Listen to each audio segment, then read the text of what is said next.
اچھا، شاہ عبدالحق محدث دہلوی کو بریلوی اور دیوبندی اور بعض اہل حدیث بھی عزت کی نگاہ سے دیکھتے ہیں. انہوں نے تو مدارج النبوہ میں لکھا ہے کہ نبی صلی اللہ علیہ وآلہ وسلم کی ولادت کے موقع پر جھنڈے لگانا جبرائیل علیہ السلام کی سنت ہے. تو کیا کوئی ایسی حدیث موجود ہے 3 جھنڈوں؟ کوئی نہیں جی. شاہ عبدالحق محدث دہلوی صاحب وہ شخصیت ہیں المتوفی 1052 ہجری، جن کے بارے میں خود امام صاحب بریلوی صاحب فتاوی رضویہ میں جگہ جگہ لکھتے ہیں. شاہ صاحب کی جب کوئی بات پیش کی جاتی ہے نا تو وہ کہتے ہیں شاہ صاحب کی بات کو چھوڑ دیں. ان کو پتہ ہے کہ مردود روایتیں بھی اور جعلی قصہ کہانیاں بھی اپنی کتابوں میں لکھ دیا کرتے تھے. اور میں نے، میرا کلپ بھی ہے، حاضر و ناظر کا بانی کون، عقیدہ حاضر و ناظر کا، لاکھوں لوگوں نے دیکھا ہے. یہ حاضر و ناظر کی ٹرم انہوں نے انٹروڈیوس کرائی ہے، جن کو بریلوی، دیوبندی اور بعض اہل حدیث بھی، بعض اس لیے ہو گئے ہیں کہ جب سے ہمارے لیکچرز آئے، پہلے سارے ہی تھے. عبداللہ باولپوری جو لال رومال والے جتنے لوگ ہیں ان کے استاد ہیں، ٹھیک ہے. تو انہوں نے ان کو باقاعدہ ان کو کوٹ کیا ہوا ہے اپنے رسائل کے اندر، عبداللہ محدث دہلوی کو، اور رحمۃ اللہ علیہ لکھا ہوا ہے. یہ حاضر و ناظر کا عقیدہ بھی انہوں نے بنایا تھا. یہ بھی روایتیں بالکل جعلی ہیں جی. وہ 3 جھنڈے تھے، ایک مشرق میں، مغرب میں خانہ کعبہ کی چھت پہ، اور ایک آتا ہے جی وہ مشرق سے مغرب تک تھا جھنڈا، دوسرا کعبے کی چھت پہ تھا، تیسرا نبی اسلام کے گھر کی چھت کے اوپر. کسی دنیا کی حدیث کی کتاب میں اور دنیا کی سیرت النبی کی کتاب، آپ سیرت ابن اسحاق اٹھا لیں، ابن شام اٹھا لیں، کہیں پہ موجود نہیں ہے. یہ پتہ نہیں کہاں بیٹھ کے بناتے رہے اپنے یعنی جھنڈے بنانے کے لیے. ٹھیک ہو. آپ کے محبوب قائد امام ابن تیمیہ نے اپنی کتاب اقتداء صراط مستقیم، میرے محبوب قائد، اچھا، اقتداء صراط مستقیم میں لکھا ہے کہ میلاد منانا اگرچہ بدعت ہے لیکن اس پر ثواب ملے گا. اور شاید اسی حوالے سے آپ کی شیخ زبیر ضحی رحمہ اللہ سے بھی کوئی فون کال ریکارڈنگ موجود ہے 2009 یا 10 میں. جی یہ ہماری محبوبیت سے وہ نکلے اسی وجہ سے تھے. ان کی کافی ساری یعنی خلاف شرع باتیں جب ہمارے سامنے آئی نا 2008-9 میں، تو ہم نے ان کو 3 طلاقیں دے دی. وہ پھر ہمارے محبوب نہیں رہے. آپ لکھیں ادھر ایکس محبوب. امام ابن تیمیہ المتوفی 728 ہجری کی کتاب ہے اقتداء الصراط المستقیم، صراط مستقیم کے تقاضے. دارالاسلام پبلیکیشن جو دنیا میں مسلمانوں کا سب سے بڑا ادارہ ہے، اور یہ کتابیں بھی دارالاسلام کی رکھی ہوئی ہیں، اہل حدیث کا ہے، انگلش اور عربی میں، اردو میں، ساری زبانوں میں.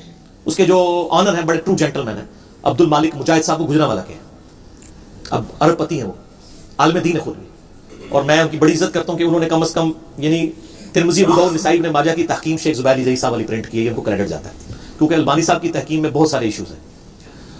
تو یہ دارالاسلام نے کتاب چھاپی ہوئی ہے صراط مستقیم کے تقاضے، ہمارے پاس موجود ہے. وہ آپ کتابوسنت.com سے بھی پی ڈی ایف بھی ہم اس میں لگا دیں گے. واقعی انہوں نے جو میلاد والا چیپٹر ہے اس میں یہ لکھا ہے کہ میلاد منانا یعنی یہ عیسائیوں سے مستعار لیا گیا ہے، یہ یعنی بدعت کا ذکر کرتے ہوئے کرسمس کے ایکویلنٹ ہے. اور وہ کہتے ہیں کہ جی یہ اگرچہ ہے تو بدعت ہے لیکن حسن نیت پہ ثواب ملے گا، کیونکہ جو میلاد منا رہا ہے نا اس کی نیت تو نبی علیہ السلام کی محبت کی ہے، اسے ثواب ملنا چاہیے اس کے اوپر. وہ کہتے ہیں ثواب ملے گا، ملنا چاہیے نہیں، ملے گا. اور یہی بات مولانا اسحاق صاحب بھی ان کی بڑی کوٹ کرتے تھے. وہ پازیٹیولی کوٹ کرتے تھے، میں نیگیٹیولی کوٹ کر رہا ہوں کہ یہ بات غلط ہے. کیونکہ ابو داؤد ترمذی ابن ماجہ میں حدیث ہے کل بدعۃ ضلالہ وکل ضلالۃ فی النار، تمام بدعتیں گمراہی ہیں اور تمام گمراہیاں دوزخ میں لے جانے والی ہیں. آپ بدعت بھی ڈکلیئر کریں اسے، اور بدعت حسنہ نہیں کہہ رہے، وہ بدعت سیئہ کہہ رہے ہیں، بری بدعت. یعنی میں وہ والی ٹرم کہہ رہا ہوں جو یوز ہوتی ہے، ہم تو اس کو نہیں مانتے. بہرحال تو جب نبی علیہ السلام کہہ رہے ہیں بدعت دوزخ میں لے جانے والی ہے اور آپ اس پہ ثواب کی، پھر تو اس پہ میرا بھی ایڈ کر لیں. میں امام ابن تیمیہ کو الزامی جواب دیتے ہوئے اینٹی وینم اور پھکی کے طور پہ کہتا ہوں کہ پھر تو محرم کے اندر ماتم کرنا بھی ہے تو بدعت، لیکن اہل بیت کی محبت میں ثواب ملے گا، کیونکہ اہل بیت کی محبت تو ایمان کا حصہ ہے. صحیح مسلم میں حدیث ہے 240، علی سے محبت نہیں رکھے گا مگر مؤمن، علی سے بغض نہیں رکھے گا مگر منافق. اور ترمذی میں حدیث ہے نبی علیہ السلام نے حسین ابن علی کو اٹھا کے کہا اللہ یہ میرے بیٹوں میں سے ایک بیٹا ہے، اے اللہ تو بھی اس سے محبت کر، اور اے اللہ تو اس سے محبت رکھ جو حسین سے محبت رکھے، اور جو اس سے دشمنی رکھے تو اس سے دشمنی رکھ. مسند احمد میں موجود ہے. تو اس کے تحت جو ماتم کر رہے ہیں اور جو چھڑیاں چلا کے ٹیبو کے طور پہ اسلام کی بدنامی کا باعث بن رہے ہیں تو پھر ان کو بھی ثواب ملنا چاہیے. پھر تو دنیا کی ساری بدعتیں حلال ہو جائیں گی. اور یہ شیخ زبیر ضحی صاحب کو جب میں نے بتایا نا، اب میں خیر آن کیمرہ یہ بتا دیتا ہوں بات، یعنی یہ بھی کوئی کتمان حق نہ رہ جائے. شیخ زبیر صاحب نے ایک مضمون لکھا تھا، کیا امام ابن تیمیہ اہل سنت ہے؟ ابو بکر غازی پوری انڈیا کے بہت بڑے دیوبندی اسکالر تھے جو پچھلے دنوں فوت ہوئے. الیاس گومن صاحب بھی ان کو کوٹ کرتے تھے. انہوں نے ایک کتاب لکھی کیا ابن تیمیہ اہل سنت ہے. اس کا پی ڈی ایف ہم نے چڑھایا ہوا ہے اپنے ویب سائٹ کے اوپر. وہ انگلش میں بھی آپ کو مل جائے گی، عربی میں بھی، اردو میں بھی. وہ کہتے ہیں میں سعودیہ گیا تو میں نے دیکھا اہل حدیث کا فتنہ بہت پھیل رہا ہے، تو میں بڑا عرصہ سوچتا رہا کہ اہل حدیثوں کو کیسے قابو کریں. تو کہتے ہیں اس کا حل یہ ہے کہ میں ان کے بزرگ بابوں سے وہ عقیدے ثابت کر دوں جو ہمارے بابوں کے ہیں. پھر بابا کینسل ہو جائے. پتر تو کیوں فیل ہوا؟ ابا جی تھوڑے دوست کا منڈا بھی فیل ہو گیا. یہ جواب. بیٹا تو کیوں فیل ہوا؟ ابا جی آپ کے دوست کا بیٹا بھی فیل ہو گیا، تو میں بھی اس کے ساتھ ہی تھا، میں نے بھی فیل ہونا. مناظروں کے شروع میں وہ شرط بھی رکھتے ہیں نا کہ اگر آپ نے ہمارے بزرگوں کی کوئی گستاخی دکھائی اور اسی طرح کی ہم نے آپ کے بزرگوں کی دکھا دی تو دونوں برابر. نہ سر برابر پہلے ہوتے سر، جب تک یہ عرض کیا ہے میدان میں نہیں آیا تھا کہ نہ میں وابی نہ میں بابی، میں ہوں مسلم علمی کتابی. تو وہ کینسل کر دیتا. تو میں نے شیخ صاحب سے کہا کہ آپ نے اس کتاب کے جواب میں ایک مضمون لکھا ہے الحدیث رسالہ میں. کہتے ہیں ہاں. تو میں نے کہا وہ آپ نے جواب تو اس کتاب کا دیے نہیں ہے. اچھا اب اس سے بڑی حیران کن بات, کہتے ہیں میں نے جواب تو دیا نا, میں نے بتایا کہ جی دیوبندی جن کو بزرگ مانتے ہیں نا وہ بھی امام ابن تیمیہ کو اہل سنت مانتے تھے, یعنی ابن حجر اسقلانی اور ملا علی قاری یہ سب لوگ. میں نے کہا شیخ صاحب ابو بکر غازی پوری نے اس کتاب میں سنگین چیزیں ابن تیمیہ کی ہائی لائٹ کی ہیں جو اہل حدیث کے ہاں اسٹیبلش بدعتیں اور گمراہ کن اور بعض مشرکانہ عقائد سمجھے جاتے ہیں. سماع موتا کا عقیدہ ہو گیا اور اس کے علاوہ ناسبیت پائی جاتی تھی, وہ چیزیں انہوں نے ہائی لائٹ کی. وہ آپ کتاب پڑھ لیں. میں نے کہا شیخ صاحب اللہ کو جان دینی ہے, مجھے ایمانداری سے بتائیں آپ نے ابو بکر غازی پوری کی وہ کتاب پڑھی ہے جس کا جواب آپ نے لکھا ہے؟ کہتے ہیں علی بھائی میں نے کتاب نہیں پڑھی. انا للہ و انا الیہ راجعون. یہ میری 1 to 1 سے کنورسیشن ہوئی. میں نے کہا آپ نے کتاب ہی نہیں پڑھی ہو, آپ نے اس کتاب کے خلاف جواب لکھ دیا, اور جواب اس میں جو اعتراضات ہے وہ نہیں دیا. جس میں میرے خلاف کلپ چڑھتے ہیں نا, ایران کے ٹکڑوں پہ پلنے والا, فلانوں کا ایجنٹ, فلانوں کے ایجنسیوں کا ایجنٹ, یہ وہی والا کام. میں نے کہا شیخ صاحب کتاب پڑھیں, اس میں تو بڑی عجیب و غریب چیزیں ہیں. ان میں سے ایک چیز میں نے ان کو یہ بتائی. وہ شیخ صاحب کا شام کو فون آیا, مجھے کہتے ہیں علی بھائی یہ ابن تیمیہ کو تو میں پہلے ہی جو ہے نا امام نہیں مانتا تھا, یہ حافظ ابن تیمیہ ہے, یہ تو میں عام مولوی مانتا ہوں, اس نے تو ساری بدعتیں حلال کر دی ہیں. پھر میں نے کہا اس کے آگے انہوں نے لکھا ہے عبداللہ بن عمر کو بدعتی ڈکلیئر کیا ہے. عبداللہ بن عمر صحیح بخاری میں 10 حدیثیں آتی ہیں کہ جن جن جگہوں پہ نبی اسلام نے سفر حج میں نماز پڑھی وہ اپنی سواری روک کے وہاں نماز پڑھتے تھے. مسند احمد میں تو یہاں تک آتا ہے وہاں پیشاب بھی کرتے تھے جہاں آپ نے کیا محبت میں. تو ابن عمر نے کہا یہ چیزیں ابو بکر عمر عثمان و علی سے ثابت نہیں ہے. ابن تیمیہ نے کہا لہٰذا یہ بدعتیں اور یہ گمراہیاں دوزخ میں لے جانے والی ہیں, یہ بدعت کی پیروی ہے یہ کام کرنا. ابن عمر کو بدعتی کہا تو شیخ زبیر صاحب نے کہا انا للہ و انا الیہ راجعون. اور یہ بات جو ہے نا ابن عمر کو بدعتی کہنے والی, یہ آڈیو ریکارڈنگ میں میری 40 منٹ کی کال موجود ہے. شیخ زبیر صاحب نے کلیئر کٹ کہا کہ ہم ابن تیمیہ سے اعلان برات کرتے ہیں اس کے ان عقیدوں کے اوپر. باقی چیزیں تو اچھی بات تو کسی سے بھی لے سکتے ہیں, آپ شیطان سے بھی لے سکتے ہیں. آیت الکرسی کا وظیفہ نہیں لیا, 2311 نمبر حدیث انسانی شکل میں آ کے آیت الکرسی کا وظیفہ بتایا تھا ابو ہریرہ رضی اللہ تعالیٰ عنہ علیہ السلام کو. اذان اثر شروع ہو گئی ہے, اذان کا وقفہ کرتے ہیں انشاءاللہ, اور باقی نشست انشاءاللہ وقفے کے بات کریں گے. صلو علی الحبیب اللہم صلی علی محمد وعلی آل محمد کما صلیت علی ابراہیم وعلی آل ابراہیم انک حمید مجید. اللہم بارک علی محمد وعلی آل محمد کما بارکت علی ابراہیم وعلی آل ابراہیم انک حمید مجید. وقفے سے پہلے ڈسکشن ہو رہی تھی وہ امام ابن تیمیہ المتوفی 728 ہجری کے پوائنٹ آف ویو سے. تو جو آپ نے کہا جی میرے محبوب کا ہے, تو وہ میں نے اپنی محبوبیت سے ان کو نکالا اس لیے تھا جب مجھے سمجھ آئی کہ کتاب و سنت کی دعوت دینے کے لیے یہ ضروری ہے کہ بابوں سے دستبردار ہونا پڑے گا. اور بیسیکلی یہی اقتدا صراط مستقیم والی عبارت ہی مجھے ایک بریلوی بھائی نے پیش کی. ان کا جی آپ کے تو امام یہ لکھ کے گئے. میں نے کہا یار ہمارے امام کا کیا لینا دینا, ہمارے تو امام محمد رسول اللہ صلی اللہ علیہ وآلہ وسلم. ہمیں کسی کی کوئی دوست نہ لگایا کرے, اور اب تو بالکل نہ لگایا کرے. کیوں؟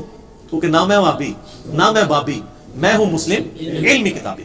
بعض اہل حدیث بھی یعنی غصہ کھاتے ہیں کہ میں نے ابن تیمیہ کو ٹارگٹ کیا ہوا ہے. ایسا نہیں ہے. میں یہ کہتا ہوں کہ ابن تیمیہ کے جو عقائد تھے نا, یعنی ان کی وہ جو فتاوا ابن تیمیہ کی 11ویں جلد ہی تصوف کے اوپر ہے. وہ تو صوفیوں کو مانتے تھے, تصوف کو مانتے تھے, سماع موتا کو مانتے تھے. وہی سارے عقائد جن پہ آپ بریلوی اور دیوبندیوں کو تان کرتے ہیں وہ آپ کے بابا جی میں پائے جاتے ہیں. ان کو آپ شیخ الاسلام کہتے ہیں, رحمہ اللہ کہتے ہیں, امام الموحدین کہتے ہیں, آپ بھی سعودیہ والے بھی. اور آپ کو یاد ہوگا کہ پیر عرفان قادری صاحب جو ہیں وہ بکی والے مناظر بریلویوں کے, ان کی تو ایک ویڈیو چڑھی ہے کہ ہمارا مناظرہ کروا لیں, خانہ کعبے کے اندر کروائیں, امام کعبہ سے کروا لیں, کسی حدیث مفتی سے کرا دیں, مفتی اعظم سعودیہ سے, جو ہار جائے نا اس کی گردن وہیں پہ اتار دی جائے. ہم اپنے سارے عقیدے ان کے بابوں کی کتابوں سے ثابت کریں گے. تو مجھے کئی لوگوں نے پوچھا, میں نے کہا جی وہ عرفان صاحب تو بچ جائیں گے, عرفان مشہدی صاحب کوئی توڑا ہی کر مفتی جڑا نا قربانی دا وغیرہ بن جائے گا. اس واسطے نہ کرو, بابوں سے دستبردار ہوں. نبی صلی اللہ علیہ وآلہ وسلم نے کتاب و سنت امت کے لیے چھوڑی ہے. آپ صلی اللہ علیہ وآلہ وسلم کے مبارک قدموں تک پہنچے. بابوں پہ رہیں گے تو پھر سارے فرقوں کے پاس یہی بہانہ ہے. اس لیے آپ دیکھیں مناظروں سے پہلے وہ کہتے ہیں کہ بتاؤ تمہارا ابا کون ہے, تاکہ جب آپ ہمارے ابے کی غلطی نکالو تو ہم آپ کو آپ کے ابے کی اسی لیول کی غلطی نکال کے تو برابر کر دیں گے. حالانکہ ہونا چاہیے کہ دونوں ہی وارے ہو جائیں گے, یہ نہیں کہتے. وہ پنڈی والے ایک مفتی صاحب اور جو لال رومال والے سعودیہ والے ہیں, ان کے جو بڑے بھائی کے درمیان مناظرہ ہوا ہے, رکھا ہوا ہے, اس میں انہوں نے یہی تو طے کیا تھا کہ اگر ہمارے کسی بزرگ کی عبارت ایسی نکلی جو گستاخانہ ہے, اس کے مقابلے پہ آپ نے ہمارے بزرگ کی یعنی اپنے بزرگ کی, ہم نے آپ کے بزرگ کی نکالی, آپ نے ہمارے کی نکال دی, تو برابر ہو جائے گا. حالانکہ ہونا چاہیے تھا دونوں سے دستبردار ہو. تو اس لیے کہتے ہیں نا, میرے بارے میں تو وہ کراچی کے مفتی صاحب کہتے ہیں نا کہ جی ان کا تو ابا ہی کوئی نہیں ہے. ٹھیک ہے نا جی, تو جن کے ابے نہیں ہیں وہ ان کی باتوں کے ہم جواب کیوں دیں. سر ہمارا ابا ہے, النبی اولا بالمؤمنین من انفسہم وازواجہ امہاتہم. نبی علیہ السلام مومنین کی جانوں سے بڑھ کر ان پر حق رکھتے ہیں. نبی کی بیویاں امت کی مائیں ہیں, تو نبی علیہ السلام ہمارے روحانی باپ ہیں. تو سر ہمارے باپ کی گارنٹی تو قرآن میں آئی ہے, ما ضل صاحبکم وما غوا. تو ہمارے نبی نہ کبھی بہکے ہیں نہ کبھی بیرا چلے ہیں. تو آپ بھی محمد رسول اللہ صلی اللہ علیہ وآلہ وسلم کو اپنا امام اور اپنا روحانی باپ سمجھیں. انڈیا پاکستان بنگلہ دیش میں انگریزوں کے دور میں جو بنے ہوئے باپ ہیں ان باپوں سے دستبردار ہو. ٹھیک ہوگا جی. اگلا سوال چاہیے. اگر کوئی شخص میلاد کے موقع پر جھنڈے، جلوس، نظر نیاز، لائٹنگ، آتش بازی یا محفل نعت کا اہتمام کرے تو کیا صحیح مسلم کی حدیث کے تحت یہ بدعت حسنہ شمار ہوگی اور اسے ثواب بھی ملے گا؟ آپ کا کیا فتویٰ اس حوالے سے؟ صحیح مسلم کی جو آپ نے یہ حدیث پیش کی ہے نا بدعت حسنہ اور بدعت سیئہ والی، یہ حدیث مس کوٹ کرتے ہیں. یہ حدیث اس طرح ہے ہی نہیں ہے. صحیح مسلم میں یہ بڑی ڈیٹیل حدیث موجود ہے جس کو آؤٹ آف کانٹیکسٹ کوٹ کیا گیا. اس میں سنت حسنہ اور سنت سیئہ کا ذکر ہے. اسلام میں اچھا طریقہ اور اسلام میں برا طریقہ. اچھی بدعت اور بری بدعت نہیں. بدعت تو ہوتی غلط ہے. ابو داؤد ترمذی ابن ماجہ میں حدیث ہے کل بدعۃ ضلالہ وکل ضلالۃ فی النار. تمام بدعتیں گمراہیاں ہیں اور تمام گمراہیاں دوزخ میں لے جانے والی ہیں. یہ مسلم شریف کی حدیث اس طرح ہے کہ کچھ غریب اصحاب نبی صلی اللہ علیہ وآلہ وسلم کے پاس آئے. کئی لوگوں کے پاؤں میں جوتیاں بھی نہیں تھی. نیا نیا اسلام قبول کیا. آپ علیہ السلام نے ان کی حالت دیکھی. آپ کے چہرے کا رنگ بدل گیا. غربت کی حالت ان کی دیکھی. آپ نے یعنی حضرت بلال سے کہا اذان دو. اذان دی. زور کی نماز ہوئی. آپ نے زور کے بعد ایک خطبہ دیا. آپ صلی اللہ علیہ وآلہ وسلم نے اس میں سورہ نساء کی شروع کی آیت پڑھی. اے لوگو اس اللہ کا تقوی اختیار کرو جس نے تمہیں ایک جان سے پیدا کیا پھر اسی سے تمہارا جوڑا اور یہ سارے معاملات. اور پھر اسی طریقے سے 28ویں پارے میں جو آیت آتی ہے کہ مرنے سے پہلے اپنے رب کا تقوی اختیار کرو اور ہر جان دیکھے کہ اس نے آگے کے لیے کیا بھیجا ہے صدقہ جاریہ کے طور پہ.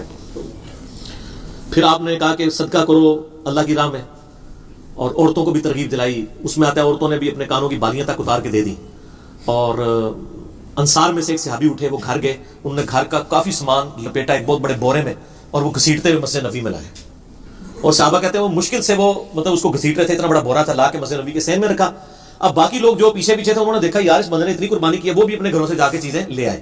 اس بندے سے امپریس ہو کے اور مسجد نبی میں ڈھیر لگ گیا. اور مسلم شریف کے الفاظ ہیں نبی علیہ السلام کا چہرہ مبارک اس طرح ہو گیا جیسے سونے کا ٹکڑا خوشی سے دمک اٹھا. اور آپ نے پھر فرمایا کہ جس نے اسلام میں اچھا طریقہ جاری کیا, یعنی اس انصاری نے یہ اچھا طریقہ جاری کیا کہ پہلا قطرہ بارش کا بنا, تو جتنے لوگ اس پہ عمل کریں گے اس کا ثواب بھی ان کو ملے گا اور ان کے ثواب میں بھی کمی نہیں ہوگی. اور جس نے اسلام میں برا طریقہ جاری کیا اس کی برائی کا وبال اس پہ تو ہوگا, اور جتنے لوگ اس پہ چلیں گے ان کی برائی کا وبال بھی ان پہ ہوگا, اور جو چل رہے ہوں گے ان کے وبال میں بھی کمی نہیں ہوگی. تو اس میں الفاظ ہیں سنتن حسنتن اور سنتن سیئتن. بدعتن یا بدعتن حسنتن یا بدعتن سیئتن نہیں ہے, سنتن حسنتن ہے اور سنتن سیئتن ہے. تو وہ اسلام میں اچھا طریقہ. میرا بدعت کے اوپر لیکچر ہے مسئلہ 75A اور B, اس میں میں نے اسلام میں اس طرح کے اچھے طریقے بتائے ہیں کہ جس میں اصل دین اپنی جگہ رہے. بخاری مسلم ہے نا من احدث فی امرنا ھذا فہو رد, جس نے ہماری تعلیم کی ہوئی دین میں کوئی چیز داخل کی وہ مردود ہے. ٹھیک ہے, تو اب دین میں جب نبی علیہ السلام خود کوئی چیز تعلیم کر دیں گے وہی ہوگی جو مسلم شریف میں حدیث ہے 2005 کے سب سے بہترین کتاب اللہ کی کتاب ہے, سب سے بہترین طریقہ وخیر الہدی ہدی محمد صلی اللہ علیہ وآلہ وسلم وشر الامور محدثاتها, اور بدترین کام وہ ہے جو دین میں خود سے داخل کر دیے جائیں. تو بدعت کی ڈیفینیشن میں وہ چیزیں آتی ہیں. یہ چیزیں بدعت نہیں ہوتی جو اچھے طریقے ہوں جس میں اصل اپنی جگہ رہے. مثلا مسجد میں قالین بچھانا یہ اسلام میں اچھا طریقہ ہے, یہ بدعت حسنہ نہیں ہے. اسلام میں اچھا طریقہ ایئر کنڈیشن لگانا مسجد میں, پنکھا لگانا, لائٹنگ کرنا, یہ اسلام میں طریقہ ہے. اسلام میں کوئی بدعت داخل نہیں ہوئی ہے کیونکہ اصل دین اپنی جگہ. کوئی شخص یہ تو نہیں کہتا نیچے اس پنکھے کے اوپر اس قالین کے منہ طرف خانہ کعبہ شریف اور اے سی شریف اللہ اکبر, یہ تو نہیں وہ کہتا. ان ساری چیزوں کے بغیر بھی دین پہ, یہ دین میں طریقے ہیں. جیسے نبی علیہ السلام نے اونٹ پر حج کیا, آپ جہاز میں جاتے ہیں, یہ طریقہ ہے. حج اپنی جگہ موجود ہے. اب نبی علیہ السلام نے اپنا میلاد کیسے منایا؟ 2750 حدیث صحیح مسلم کی فیہ ولدت و فیہ انزل علیہ, میں پیر کا روزہ اس لیے رکھتا ہوں کہ اس دن میں پیدا ہوا, اس دن مجھ پہ وحی نازل ہوئی. تو طریقہ بتا دیا نا. اب آپ روزے کے لیے لوگوں کو ضرور کہہ سکتے ہیں کہ جی کھجور کے ذریعے رکھیں, بریانی کھا کے رکھیں یا پراٹھا کھا کے رکھیں, لیکن روزہ اپنی جگہ رہنا چاہیے. اس کی جگہ آپ نئے طریقے اپنے بنانا شروع کر دیں, آتش بازی کرنا شروع کر دیں, عورتوں مردوں کے اختلاط والے پروگرام کرنا شروع کر دیں اور کہیں جی ہم اسلام میں اچھا طریقہ جاری کر رہے ہیں, یہ غلط ہے. اسلام میں اچھے طریقوں کی مثال میں نے کہا تھا حدیث کی کتابیں. حدیث وہی ہے بکش فارم میں. اور آج کیا ہے, سافٹ ویئر آ گئے, اسلام 360 اینڈرائڈ ایپ آ گئی ہے, ایزی قرآن و حدیث سافٹ ویئر آ گیا, مکتبۃ شاملہ آ گیا. یہ گھڑی اسلام میں اچھا طریقہ ہے کہ نماز کے ٹائم فکس ہو گئے. اسی طریقے سے ٹائم ٹیبل آ گیا پورے سال کی نماز کی ٹائمنگ کے, یہ اسلام میں اچھا طریقہ ہے. کاؤنٹر آ گئے الیکٹرانک تسبیح پڑھنے کے لیے, یہ سارے اسلام میں اچھے طریقے ہیں. اس سے اصل چیز اپنی جگہ موجود ہے, اصل نہ ہلتی ہو تو وہ اسلام میں اچھا طریقہ ہے. باقی آپ کوئی چیزیں دین میں داخل کریں گے وہ بدعتیں ہی ہوں گی, وہ اچھے طریقے نہیں ہوں گے. تو اچھا طریقہ یہ ہے کہ آلریڈی دین اپنی جگہ پہ موجود ہو اور آپ اس کو کسی ماڈرن فارم میں پیش کر دیں, اسی دین کو اپنی طرف سے چیزیں بنا کے نہیں. قرآن کو بائنڈنگ کے اندر لے کے آئے ہیں, سافٹ ویئر بنا دیے. قرآن تو اپنی جگہ موجود ہے نا, کوئی نیا قرآن تو نہیں بنا نا. ٹھیک ہے، تو یہ طریقے ہیں. تو اس کے تحت یہ جو لائٹنگ یا آتش بازی کرنا یا خانہ کعبے کے ماڈل بنا کے ان کو اسلام میں اب ہو سکتا ہے اچھے طریقے کہنا شروع کر دیں، تو اچھے طریقے بھی یہ نہیں ہے، کیونکہ ان کی اصل اپنی جگہ موجود ہے کہ نبی علیہ السلام نے روزہ رکھنے کی ترغیب دلائی ہے. اسی لیے میں نے کہا تھا 12 ربیع الاول کا کوئی روزہ رکھ لے، ہم اس پہ کوئی فتویٰ نہیں لگائیں گے. چلے کوئی اجتہاد کو لولا لگڑا کرنا ہے تو اس قسم کا کریں نا، باقی اجتہادات کی تو کوئی حیثیت نہیں.